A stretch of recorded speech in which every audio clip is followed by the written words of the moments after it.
Pada video kali ini kita akan membahas tentang penurunan tekanan uap. Nah, untuk memahami konsep penurunan tekanan uap, mari kita perhatikan ilustrasi berikut ini.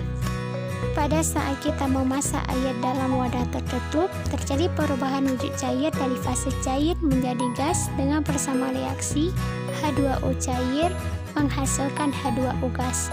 Nah, karena proses pemanasan terjadi dalam wadah tertutup, maka uap air yang terbentuk tidak dapat keluar dari sistem, sehingga mengembun atau kembali menjadi cair berupa zat cair dengan reaksi H2O gas menjadi H2 liquid.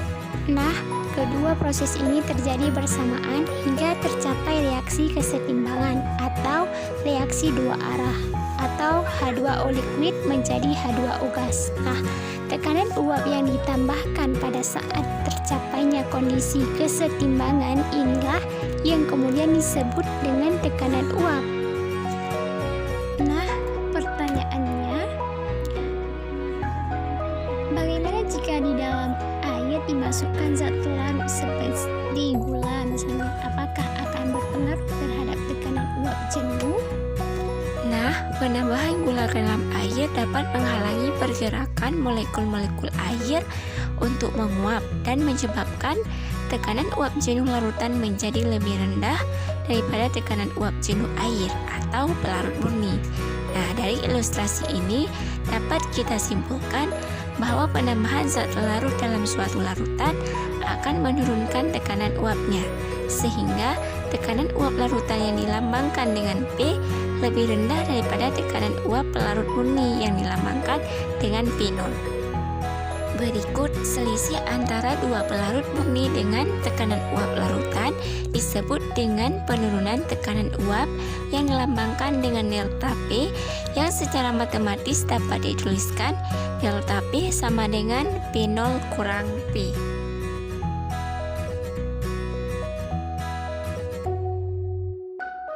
Selanjutnya, pengaruh konsentrasi zat larut terhadap penurunan tekanan uap dapat dijelaskan dengan hukum Raoul, di mana tekanan uap larutan sama dengan fraksi mol pelarut dikali tekanan uap pelarut murni.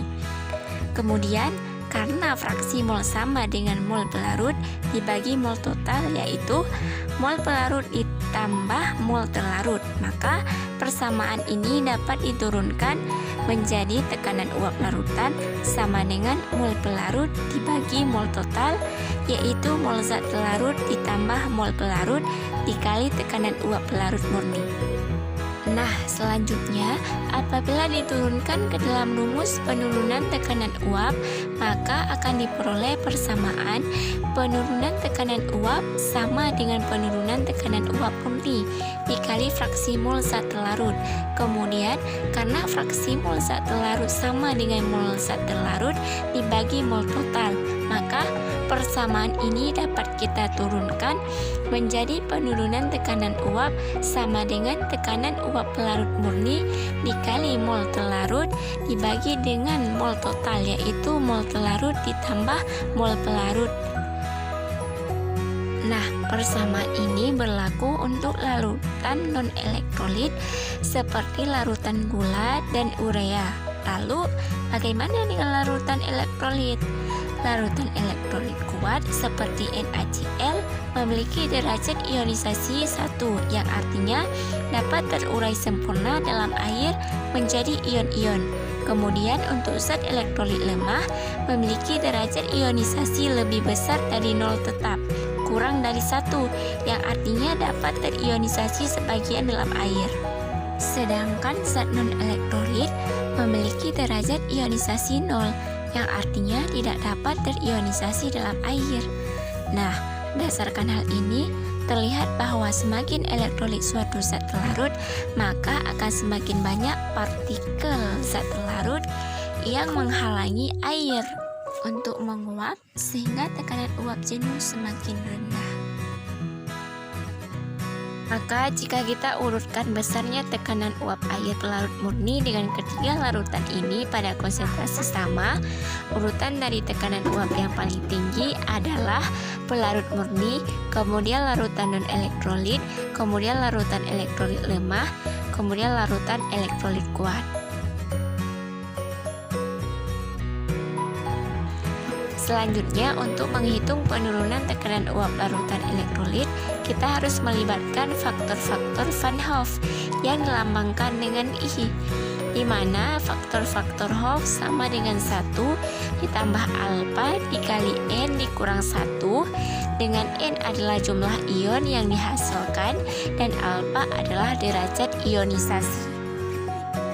Nah, faktor Van Hoff ini kita kalikan dengan mol zat larutnya, sehingga persamaan tekanan uap untuk larutan elektrolit adalah tekanan uap larutan sama dengan mol pelarut dibagi mol total, yaitu mol zat larut dikalikan dengan faktor Van Hoff-nya ditambah mol pelarut, kemudian dikali dengan tekanan uap pelarut murni. Selanjutnya, persamaan untuk penurunan tekanan uapnya adalah penurunan tekanan uap sama dengan tekanan uap pelarut murni dikali mol zat larut dikali faktor Van Hoff dibagi mol total, yaitu mol zat larut dikali faktor Van Hoff ditambah dengan mol pelarut. Nah, sekarang mari kita lanjut ke contoh-contoh soal. Soal yang pertama, di antara kelima larutan di bawah ini, yang tekanan uapnya paling rendah adalah larutan.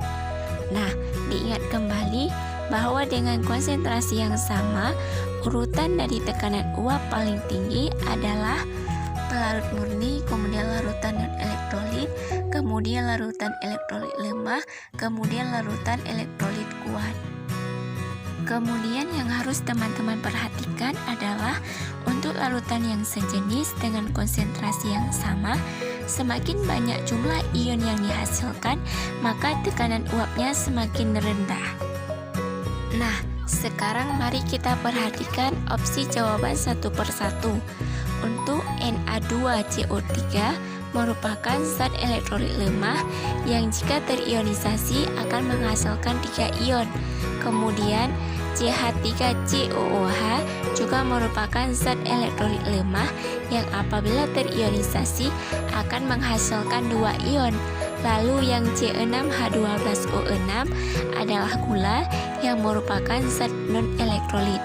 Selanjutnya MgNO3 merupakan elektrolit kuat yang jika terionisasi akan menghasilkan 3 ion, dan CuSO4 merupakan zat elektrolit kuat yang jika terionisasi akan menghasilkan 2 ion. Maka jika kita urutkan dari larutan dengan tekanan uap yang paling tinggi, pertama C6H12O6, yang kedua CH3COOH, yang ketiga Na2CO3, yang keempat CuSO4, dan yang paling rendah adalah MgNO3. Nah, sedangkan jawaban untuk soal ini adalah opsi D.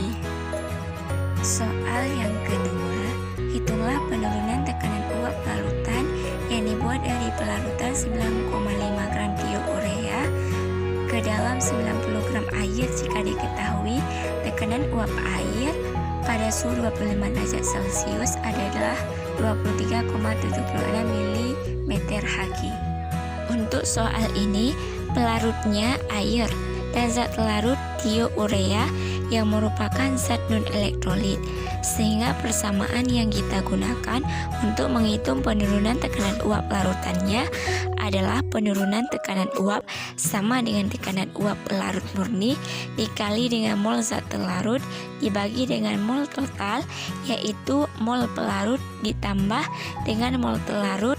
Sekarang kita hitung dulu mol untuk thiourea dan air.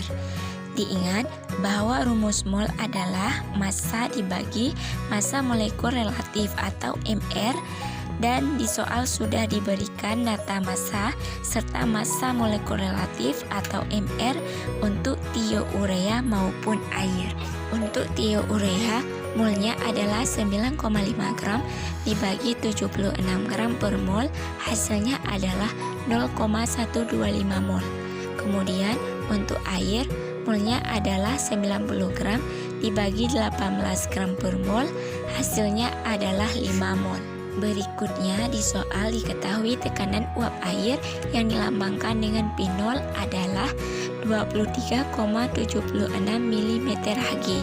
Nah, kita substitusikan ke rumus tekanan uap sehingga penurunan tekanan uap atau delta P sama dengan 23,76 dikali 0,125 mol dibagi 5 mol ditambah 0,125 mol sama dengan 23,76 mm Hg dikali 0,125 mol dibagi 5,125 mol sama dengan 23,7 mm Hg dikali 0,024. Hasilnya adalah 0,57 mm Hg. Demikianlah paparan tentang materi penurunan tekanan uap. Sampai jumpa di materi selanjutnya, yaitu kenaikan titik didih.